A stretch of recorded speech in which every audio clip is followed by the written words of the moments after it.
y creemos que estamos enamorados de la otra persona, pero la otra persona simplemente nos está sirviendo como un puente para conectar con ese amor que ya tenemos dentro. Y aquí puede haber muchos problemas, ¿no? Codependencia, apegos inseguros y muchas situaciones. Pero la reflexión es que lo que estamos buscando es un amor, una luz, una felicidad que ya tenemos dentro. Nos pasa cuando nacen nuestros hijos, por ejemplo, esos momentos de júbilo, cuando podemos conectar con esa luz.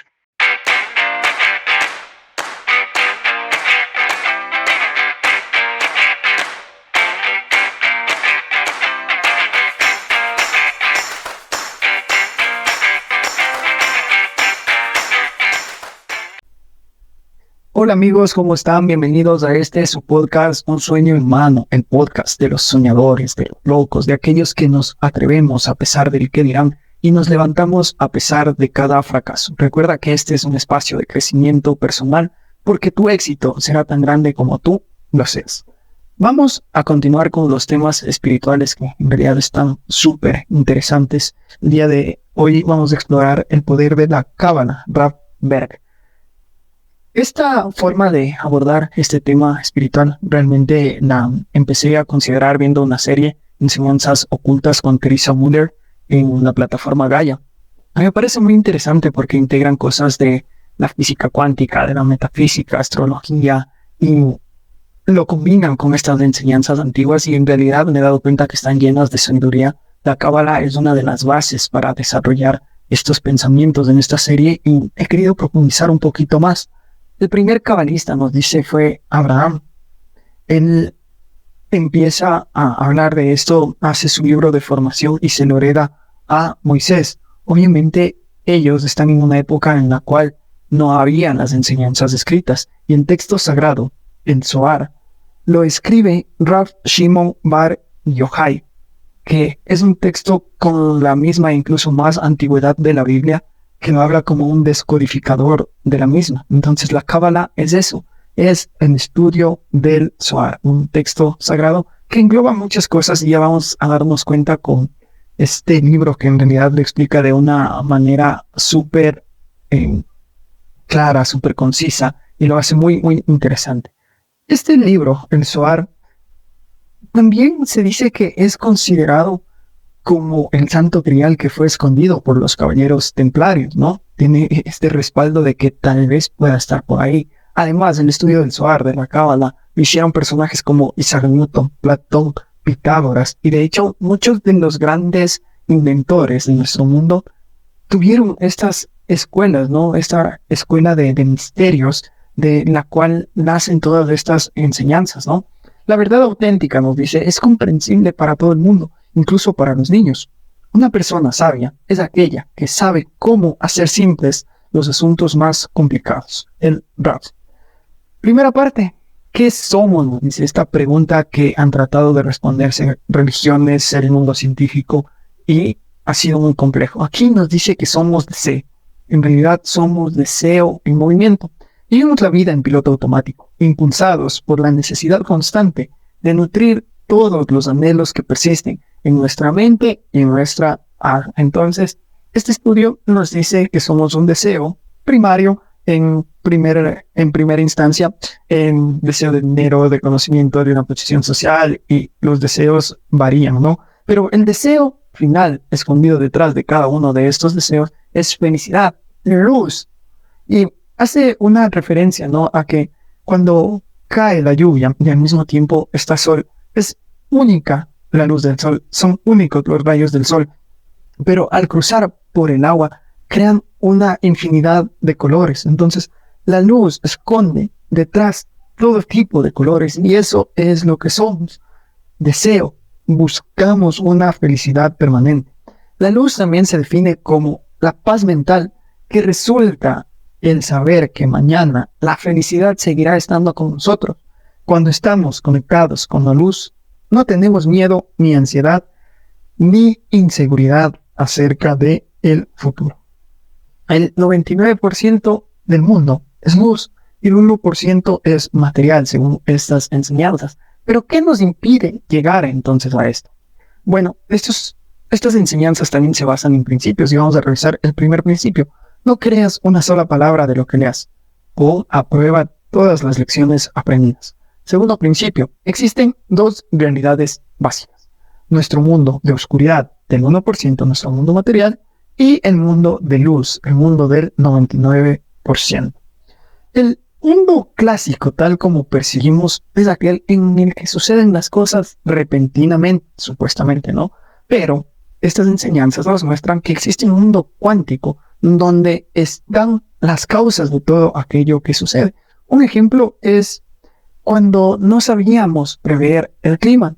De hecho, ya después crean la teoría del caos en la cual llegan a conclusiones como que el aleteo de una mariposa en un lado del océano puede causar un desastre natural en el otro lado del océano por todas las variables que influyen. Hay millones de variables que para nosotros nos resultan imperceptibles, ¿no? Esta es la teoría del caos. Entonces, ahí está el mundo cuántico, que es infinito, atemporal y donde se encuentra todo el conocimiento. Ahí están los descubrimientos.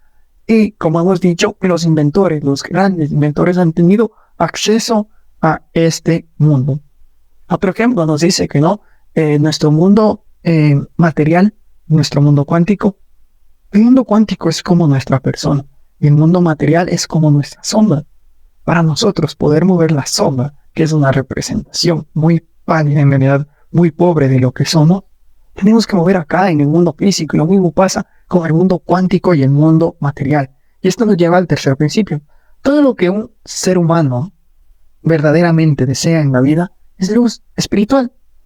Los deseos nacen a partir de la experiencia en el tiempo. Por ejemplo, yo ahorita puedo desear un café, pero deseo el café porque antes lo he probado y me ha traído satisfacción. Entonces, el deseo intrínseco es esta satisfacción, esta felicidad, esta luz. Los humanos, hoy día escuchaba un podcast súper interesante de Ram Dass, ¿no? El amor que buscamos, ¿no? Normalmente ahora está relacionado con el amor de pareja, el amor romántico, los poemas y toda la cuestión.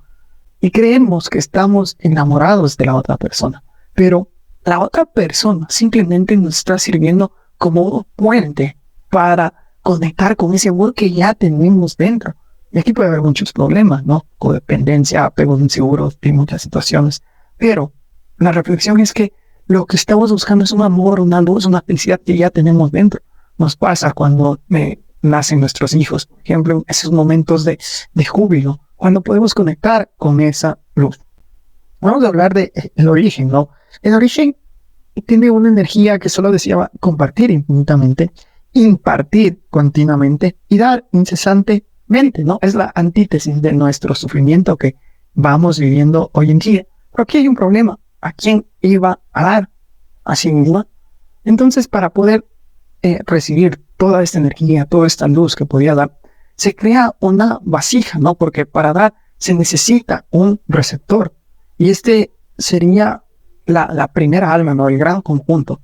El sentimiento de plenitud que obtenemos de las amistades y las profesiones gratificantes, de los logros y de una vida familiar, amorosa, de la satisfacción, seguridad económica, creatividad, el conocimiento, sabiduría, salud, paz mental y todas las demás formas de felicidad son luz.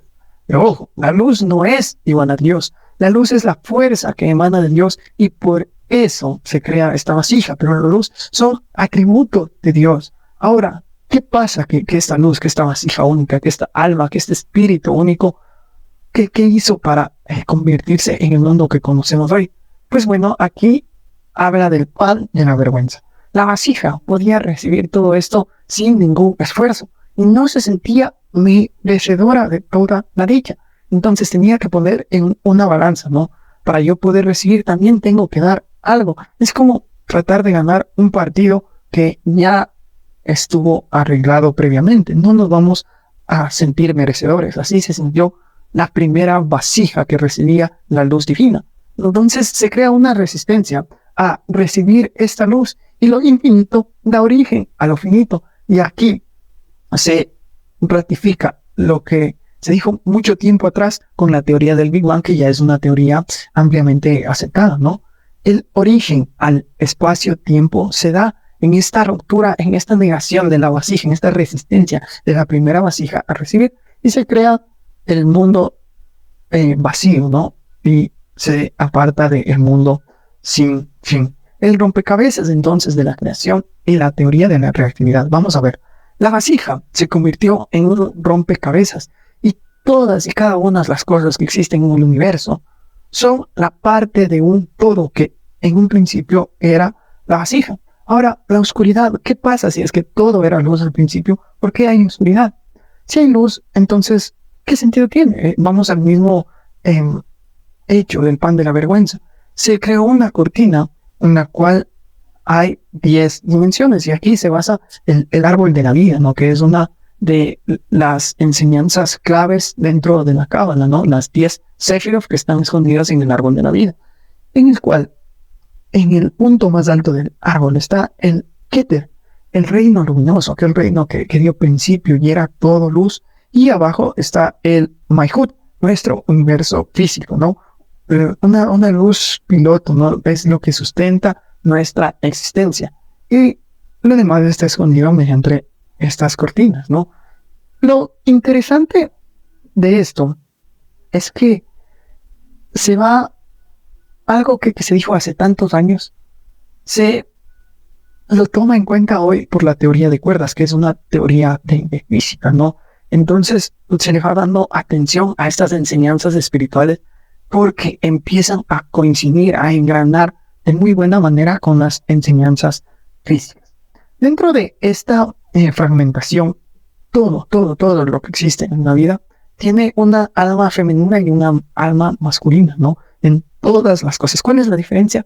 Por ejemplo, los seres humanos tenemos más acceso a luz que tal vez un animalito. Un animalito tendrá más acceso a luz que una planta a un ser inerte y así, ¿no? La diferencia está en la diferencia de luz a la que tenemos acceso. El mundo superior se da en 6 dimensiones. Como decíamos, esto coincide con la teoría de cuerdas, ¿no? Son las vibraciones que dan lugar a nuestra existencia y que son imperceptibles. Entonces eso nos dice la Cábala y a la vez la teoría de cuerdas, que existe este mundo cuántico, este mundo vibracional, que es la causa de los efectos que percibimos en un mundo material. Entonces, vamos a pasar, o el objetivo es de pasar de ser reactivos a proactivos, de ser simplemente la sombra que percibe el mundo material en efecto, a ser el objeto que mueve la sombra, el mundo cuántico, a poder controlar nuestro destino. Y esto nos lleva al cuarto principio de la Cábala. El propósito de la vida es la transformación espiritual de un ser reactivo a un ser proactivo. La transformación elimina el pan de la vergüenza y nos va a hacer volver a nuestra naturaleza luminosa. El quinto principio nos dice, en el momento de nuestra transformación, establecemos contacto con el reino del 99%. ¿Y cuál es esta fórmula de transformación ya llevándolo a nuestras vidas? Ocurre un desafío. Tu amigo estalla de ira contigo, por ejemplo, ¿no? Nos damos cuenta que nuestra reacción, ojo, no el problema, es el verdadero enemigo, nuestra reacción. Entonces nuestra reacción emocional de estar molestos, enojados, heridos, ese es el verdadero enemigo. Entonces tenemos que desactivar nuestro sistema reactivo de ser víctimas para permitir que la luz entre, silenciar estas emociones, desactivar el patrón reactivo y empezar a hacer las cosas de adentro para afuera, en lugar que lo de afuera afecte a lo de fuera. Ahora lo que necesitamos es expresar nuestra naturaleza de luz con una acción proactiva. ¿Cómo? Haciendo contacto con este campo cual. La vida actual estamos viviendo como que si lo pusiéramos, ¿no? a los mejores jugadores del mundo, los que tienen grandes habilidades, Messi, Ronaldo, Antoine Griezmann, Bellingham, los mejores futbolistas que te puedas imaginar. Y les decimos, ustedes tienen unos talentos increíbles, jueguen, pero no les damos las reglas en juego. Lo mismo nos pasa a nosotros, tenemos talentos, habilidades increíbles, pero no hemos comprendido cómo vivir la vida. Así que vamos a hablar del juego, este oponente y el papel del espacio-tiempo. Ya seas un ladrón de bancos o un filántropo, la satisfacción viene de superar un desafío y por lo tanto al ganar una sensación de logro. Vencer, superar, cambiar Esta es la luz que va a eliminar el pan de la vergüenza, porque estoy haciendo algo para ganarme esa luz. Y esta viene siendo la razón de por qué buscamos las cosas difíciles.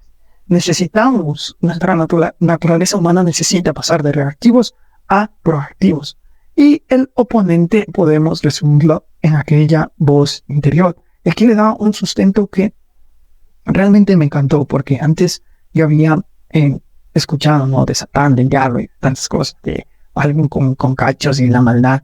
Pero dice Satán, este oponente, no, porque naturalmente en las enseñanzas de la Cábala se habla como Satán. Viene del lenguaje arameo que significa adversario, nuestro otro lado. Entonces, si nosotros somos luz, si nosotros creemos amor, felicidad, paz, el otro lado es el que quiere lo contrario, ¿no? Venganza, ira, odio. Y este está dado por el ego, esa vocecita interior que nos hace actuar de maneras inadecuadas. Nuestra mente, aquí viene también una de las paradojas ya psicológicas, en las cuales los deterministas han dicho que simplemente la mente es un epifenómeno del cerebro. Pero aquí a la mente lo toman como algo superior, ¿no? Es como una antena transmisora. Y el cerebro es el receptor, la radio. Y la luz, o el oponente, es la emisora que nosotros queramos sintonizar en nuestras vidas. El oponente está vestido de lógica, de raciocinio, de ego, de deseo. Y la luz está en nuestras intuiciones, en nuestros sueños, en la voz sosegada y tranquila que está en lo más fondo de nuestra naturaleza. Porque como vimos en Ilusiones Destructivas, nuestra naturaleza es buena. Por naturaleza somos compasivos, somos amorosos. Y nuestro objetivo entonces es callar al oponente. Una nueva historia nos dice que hay un becerro bebé y un bebé humano, y que los dos perciben fuego. El becerro bebé huye, y el bebé humano, como no sabe qué pasa, se queda. Podríamos decir que el becerro bebé es más inteligente a simple observación, pero no es así. El bebé humano, cuando desarrolle sus capacidades, crezca, va a ser mucho más inteligente que el becerro bebé. Y la vida es así. Nos dejamos llevar por las situaciones a corto plazo, por las satisfacciones a corto plazo. Y vamos a ver, ¿no? ¿Qué es el tiempo según el Zohar? Distancia entre la causa y el efecto, el espacio entre la acción y reacción, o entre la actividad y la repercusión. Porque el tiempo en realidad no existe. El tiempo es parte de nuestra naturaleza de libre albedrío. Porque si supiéramos, ¿no?, que esta acción enseguida me va a traer tal efecto, entonces no lo hacemos. El tiempo es ese espacio que nos deja la duda de decidir por los placeres, por las cosas fáciles, ¿no? Y al final, después, tendremos nuestra consecuencia. Es parte de nuestro libre albedrío. El tiempo es el arma del oponente. Entonces, la consecuencia de una mala acción postergada a después de realizar una buena. El oponente es inteligente también, ¿no? Entonces, tal vez en algún momento cometí una mala acción y no pasa nada. Ya hago una buena acción y me pasa algo malo. Entonces, este espacio del tiempo es lo que me hace dudar y me hace como que, bueno, entonces, esto no tiene sentido. Tal vez ahora estemos haciendo cosas buenas y nos vaya mal, pero tal vez tengamos cargado ciertas acciones malas que hicimos en el pasado. Y ya vamos a ello, no nos asustemos con esto, porque vamos a ver el lado positivo también de esto. Son nuestras cualidades negativas las que nos dan la oportunidad de ser la causa de nuestra propia transformación. Y ahí está. Entonces, al descubrir, ojo, porque ya está bien que hayamos fallado, que hayamos cometido error, pero al descubrir nuestras cualidades negativas, estas se convierten en las oportunidades de transformación, de ir hacia la luz. Entonces, ¿a qué venimos? A trabajar nuestros defectos para ir hacia la luz. Vamos a hablar ahora del espacio, que tampoco existe y es otra arma del oponente.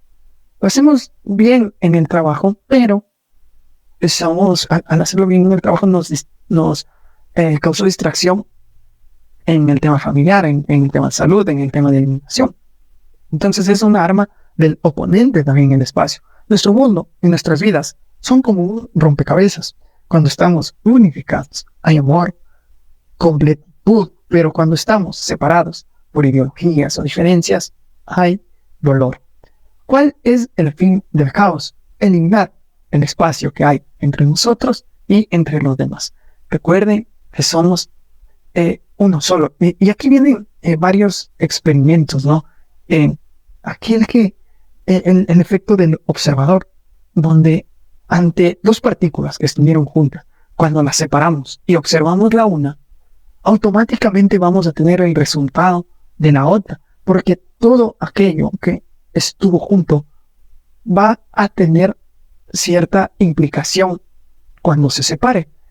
Y si es cierto el Big Bang, si es cierto el tema de que la vasija se separó en miles de pedazos, en millones, en infinidad de pedazos, quiere decir que en algún momento todos estuvimos unidos.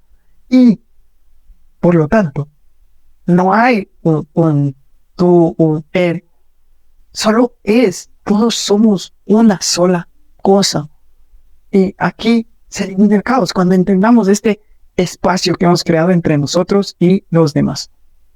El oponente normalmente se oculta en aquello, en lo externo. Y viene el sexto principio. Nunca, y eso significa nunca, culpes a otras personas o sucesos externos. Siempre vamos a ser responsables, proactivos. Y nunca, pero nunca tenemos que optar en el papel de víctima por las cosas que cuando nos hacen daño es simplemente una marioneta del oponente, es este ego, este rival que tenemos para poder llegar a esa luz infinita. Les pone un ejemplo. Si es que alguien te golpeara con un palo, ¿te enojaras con el palo o con quien te golpeó? Entonces, las personas a veces somos marionetas del oponente para impedirnos que lleguemos a la luz. Esa persona tendrá sus consecuencias, sus defectos, pero nosotros debemos mantenernos firmes en la resistencia. La resistencia y el arte de la transformación. La luz, dice, como la luz aquí está formada de un polo negativo, que son nuestros deseos reactivos, un polo positivo, que es la luz, y el filamento, que es nuestro libre albedrío. Y el filamento, de hecho, es el que impide que estos dos se choquen y por lo tanto se dé la luz. Y lo mismo pasa a nivel espiritual. Nuestro libre albedrío, nuestra voluntad, nuestro despertar, que impide que seamos reactivos, nos hace que seamos seres de luz. Y el séptimo principio nos dice, resistir nuestros impulsos reactivos, crea luz duradera. Ojo con esa palabrita, porque igual que en la luz puede haber, ¿qué pasa cuando hay un cortocircuito? En el principio del cortocircuito hay una luz intensa, ¿no? Y es momentánea, pero después se apaga, ¿no? Y esto vienen a ser los placeres a corto plazo. El octavo principio, por lo tanto, el comportamiento reactivo crea chispas intensas de luz, pero eventualmente deja una estela de oscuridad. Entonces, la represión, ojo, porque, y aquí también hay que aclarar, este libro en realidad me pareció muy, muy sano. La represión versus la resistencia. No hay que reprimir, porque las emociones reprimidas ganan fuerza. La presión se acumula y eventualmente terminamos flotando. Entonces, la cuestión no está en reprimir. Hay que también saber manejar estas emociones. Y la resistencia más bien se trata de eso, de manejar las emociones y en el caso de los consumos, moderarlos. El noveno principio nos dice, los obstáculos son nuestra oportunidad para conectar con luz. Entonces, más allá de ser perfectos, vamos viendo cada uno de los obstáculos, de las situaciones difíciles, como oportunidades para conectar con la luz. Perdón, vamos con el décimo principio. Cuanto mayor es el obstáculo, mayor es el potencial de luz. Vamos a ver algunos de los obstáculos que nos enumeran. El ego, hay que aprender a callarlo y escuchar, aprender de los demás. Un ego invertido. No tomar muy en serio lo que nos dicen los demás, sean halagos o sean insultos. Recuerden que puede ser el oponente. La pereza, ojo con la procrastinación, el juicio. Todas, hay que partir de que todo es verdad para cada una de las personas, ¿no? Por eso lo afirma. Hay que tratar de comprender el porqué de las cosas. Concentración en uno mismo. Ojo, porque es más importante dar que recibir. Autoalabanza. No vivamos ya de los recuerdos, sino pongámonos a pensar en qué más puedo hacer. Impulsos malvados. Mucho cuidado con el chisme con el hablar mal, porque el asesinato no es solo físico, puede ser la raíz de un asesinato emocional, haciendo que la otra persona se sienta mal. El control. Hay que tratar de confiar en los procesos y no esperar que las cosas sean tal y como nosotros queremos. La culpa, ojo, está bien, como dijimos, podemos tener errores, pero una mala acción es un lugar donde nosotros podemos trabajar, una oportunidad para acceder a la luz. Caernos espiritualmente y levantarnos de nuevo es la forma de crear la transformación espiritual. Las expectativas, la luz es lo que necesito. Y ojo, no sabemos cómo vendrá disfrazado, ¿no? A veces tendremos que renunciar a muchas cosas de las que supuestamente queremos. Cuidado con la falta de confianza también, porque las oportunidades se dan en una visión más amplia. Igual, las cosas no siempre son tal y como nosotros las queremos.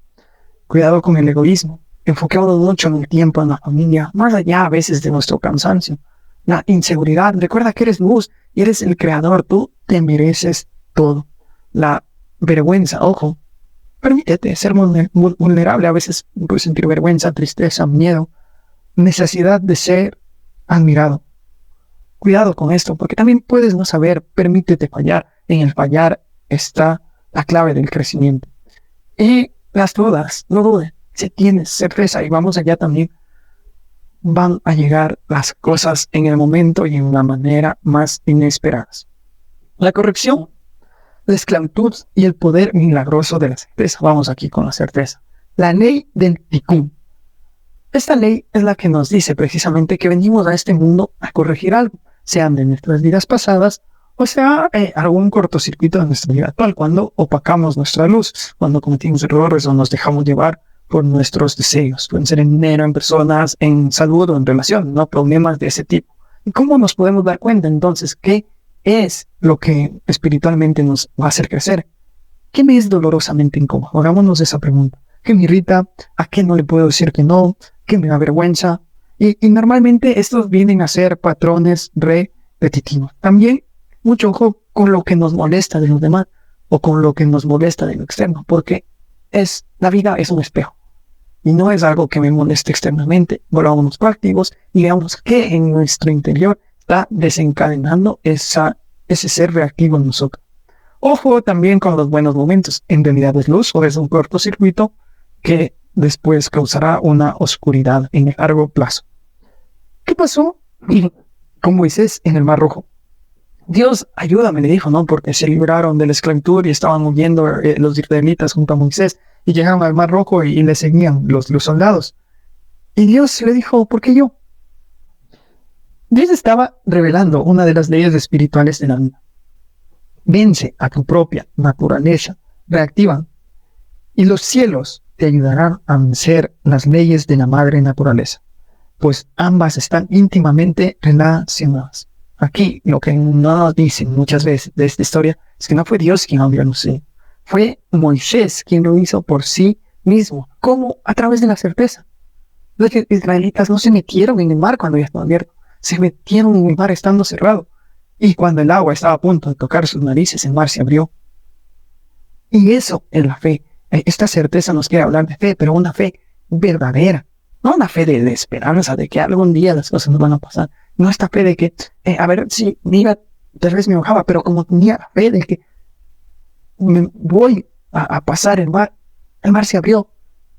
Y esta es la fe, la certeza que debemos llevar a nuestra vida. Debemos aprender a soltar el resultado de las cosas. Un 10º principio. Cuando los desafíos parezcan insoportables, inyecta certeza. La luz siempre está ahí. Inyectar certeza en una situación no significa que siempre obtengamos el resultado que deseamos. La certeza simplemente significa saber que la mano invisible de la luz está en el juego con nosotros. Entonces vamos a ganar el juego de la vida, nos dice. El propósito de nuestras vidas está escondido. ¿Por qué? Por esto del pan de la vergüenza. ¿Y cómo está escondido? Está en cantantes, inventores, científicos, arquitectos. Todo esto se dio gracias a la información de Dios.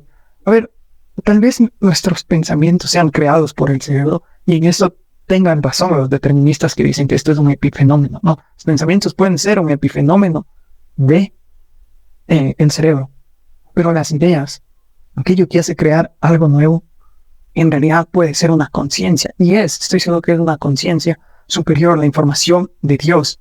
Y ojo, porque esto no es nuestro mérito, nosotros supimos aperturarnos a recibir esa información, pero no es nuestro mérito. El propósito de nuestra vida es encontrar qué información vine yo a recibir.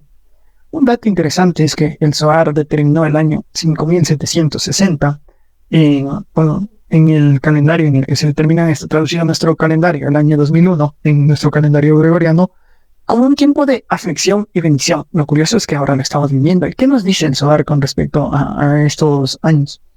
Desafortunado aquel que esté presente en aquel tiempo, y bendita la porción de aquel que esté presente y sea capaz de estar presente esa época. Esta presencia nos habla primero de una presencia material, quien viva en nuestra época tal y como lo entendemos. Pero también nos habla de una presencia espiritual, quien tenga la certeza de que es luz, de que va a estar bien, de que es bendición, va a ser bendecido, ¿no? Es como que va a estar en una burbuja de serenidad ante todas las situaciones que pasen alrededor. Y, de hecho, la estabilidad del mundo depende del equilibrio, de las acciones reactivas que impiden totalmente el equilibrio y las acciones proactivas que son las que permiten cada ser humano con sus pensamientos, emociones y acciones aporta al equilibrio del mundo. Si hay pobreza en el mundo, significa que todavía tenemos una cierta medida de avaricia en nuestra alma. Si hay asesinatos que se cometen en cualquier parte del mundo, significa que todavía pronunciamos palabras ofensivas cuando perdemos el control. Si hay abuso y corrupción ante nuestros ojos, ya sea en televisión o en persona, significa que todavía hay una parte de nosotros que disfruta de los impulsos emotivos de nuestro ego, por muy puros, justos y bien intencionados que creamos ser. No somos víctimas, señores. Las personas son espejos de lo que nosotros, las personas en las situaciones extremas, son espejos de lo que nosotros tenemos dentro. El mundo es un gran rompecabezas creado por uno mismo. Todo lo que hay en tu vida está ahí por una razón, y solo una, para ofrecerte la oportunidad de transformarte. Esto nos lleva al 12º principio. Todos los rasgos negativos que detectas en los demás son un mero reflejo de tus propios rasgos negativos. Solo si te cambias a ti mismo, podrás ver el cambio en los demás. Y el principio 13º, que lo engloba todo. Ama a tu prójimo como a ti mismo. Todo lo demás es mero comentario. Ahora ve y aprende. No sé ustedes, señores, pero a mí me pareció un libro cargado de muchísima sabiduría que da deseos de seguir en esta exploración. Espero les haya parecido de la misma manera en que les haya aportado mucho valor y nos vemos en el siguiente episodio.